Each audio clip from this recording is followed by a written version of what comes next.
tinatalakay ang 8 karapatan ng mamimili. Unang sitwasyon, dito tinatalakay ang karapatan sa mga pangunahing pangangailangan at kaligtasan.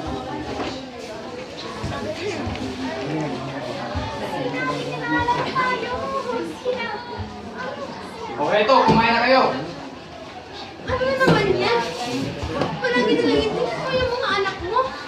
Ang papayat at sakitin. Natin. Anong magagawa ko? Ito lang ang kaya ko. Bahala ka kayo. Nay, sumasakit ang tiyan ko. Ano na kain mo?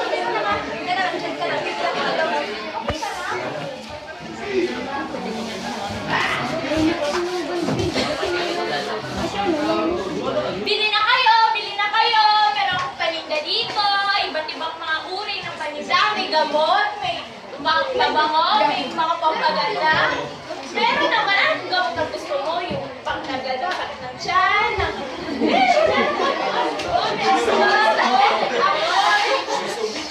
Gamit na. Epektibo ba itong pagkakas? Oo, oo naman. No, epektibo yan.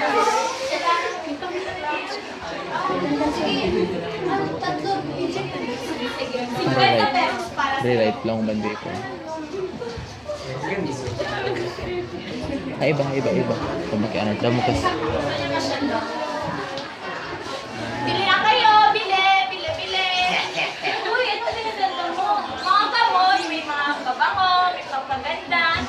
May mga informasyon ba yan? Sigurado bang ligtas yan? Oo naman, no. Walang nagre-reklamo nito.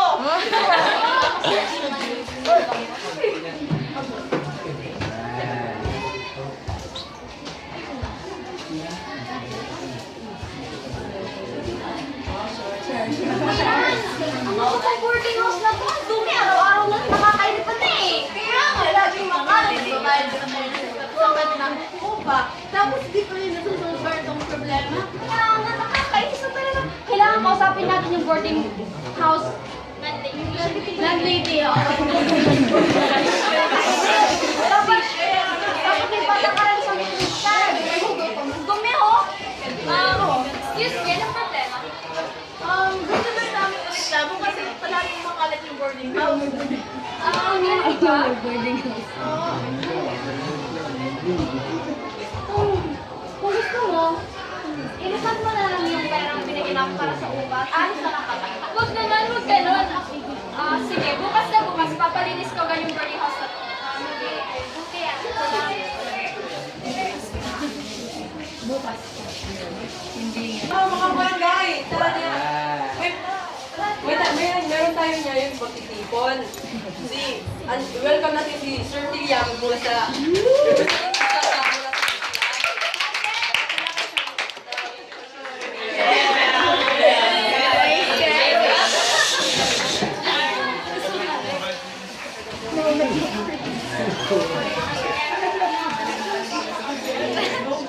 Magandang umaga sa inyong lahat. Ako nga pala si Ryan Tilyaman, isang representante sa Kagawaran ng Kalakalan at Industriya o DTI, Department of Trade and Industry. Mahalagang malaman natin ang mga ating karapatan sa pamimili. Meron tayong 8 karapatan sa pamimili. Una, ang karapatan sa pangunahing pangangailangan. Tinatalakay dito ang karapatan natin sa sapat na pagkain, pananamit, masisilungan, pangangalagang pangkalusugan, edukasyon at kalinisan upang mabuhay. Pangalawa, ang karapatan sa kaligtasan. Ito ang karapatang mabigyan ng katiyakang ligtas at mapangalagaan tayo laban sa pangangalakal ng mga panindang makakasama o mapanganib sa ating kalusugan. Pangatlo, ang karapatan sa patalastasan. Ang karapatang mapangalagaan laban sa mapanlinlang, madaya at mapanligaw na patalastas, mga etika, at iba pang hindi wasto at matapat na gawain.